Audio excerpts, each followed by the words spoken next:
Contexto de las tecnologías XDSL. Recuerda que la empresa proporciona el servicio de voz de dos formas, telefonía básica y voz sobre infinitum, utilizando el par de cobre o cable de fibra óptica. En este video se explican las tecnologías utilizadas en el par de cobre. A partir de la década de los 90, la empresa comercializa el servicio de datos, acceso a Internet, el cual se proporcionaba a partir de una línea telefónica básica, conectando un módem entre la línea, la computadora y el teléfono. La limitante era que el cliente no podía conectarse a Internet y realizar llamadas telefónicas al mismo tiempo, ya que la red de Telmex solo podía establecer una conexión a la vez, hacia un cliente de la red PSTN, RTPC, red telefónica pública conmutada, o hacia el proveedor de Internet. ¿Por qué utilizamos el módem en el envío de datos a través de una conexión de la línea básica? Los equipos de cómputo trabajan con señales digitales y por el par de cobre viajan señales analógicas.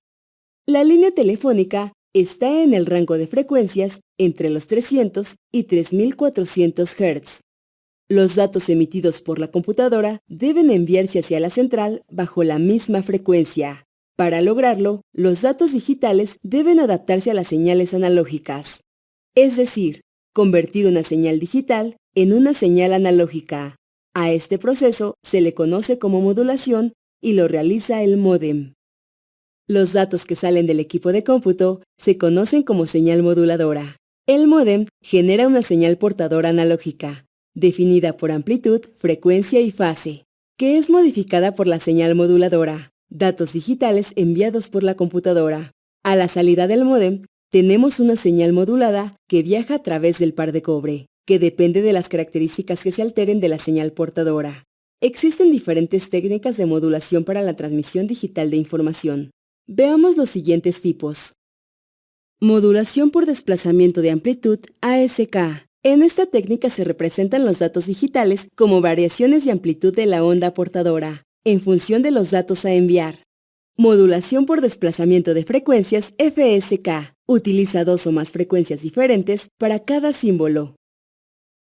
Modulación por desplazamiento de fase, PSK. Consiste en hacer variar la fase portadora en función de los datos a enviar. En sentido contrario, el módem separa la señal modulada de la señal portadora, recuperando así los datos de la señal original con dirección a la computadora. A este proceso se le llama demodular. Los primeros módems de acceso podían enviar como máximo 56 kilobits por segundo, lo cual equivalía, por ejemplo, a enviar una fotografía de 2 megabytes en 2 minutos. Para aumentar la capacidad de transmisión, se desarrollaron otras técnicas de modulación, combinando las anteriores. La más utilizada es la modulación QAM. Modulación de amplitud en cuadratura. Consiste en que los datos enviados por la computadora varían la amplitud y la fase de la señal portadora transmitida. Un modulador 8 QAM se puede ver como una señal de 4 fases, PSK, con dos valores diferentes en amplitud ASK, desfasadas entre sí 90 grados, con intervalos de modulación de estados de 3 bits de datos. Los primeros dos determinan la fase y el tercero la amplitud. Pueden tener valores positivos o negativos con dos niveles, nivel 1 para la amplitud mayor y nivel 0 para la amplitud menor. Esto es, modula una misma portadora para transmitir dos mensajes independientes por un único camino.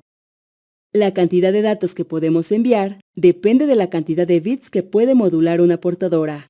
Por ejemplo, si la señal moduladora se agrupa en bloques de 3 bits o símbolo 2n, donde n es igual a 3, cada grupo varía la amplitud y la fase. Tendremos hasta 8 símbolos o estados en la señal portadora. Esto definirá el tipo de QAM utilizado. Incrementando el número de bits por símbolo o estado, resulta en una mayor velocidad de línea alcanzable. Para obtener estos datos se utiliza la siguiente fórmula. QAM con m igual a 2 a la n, en donde m es el número de símbolos y n es el número de bits por cada símbolo. Por ejemplo, si se modula una portadora de 4000 Hz, que es equivalente al canal de voz con bloques de 3 bits, el ancho de banda transmitido será de 4000 por 3 bits, igual a 12000 bits por segundo.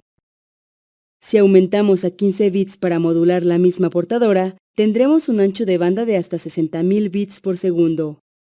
A través de esta técnica de modulación, se pueden enviar los datos generados por la computadora a través del par de cobre.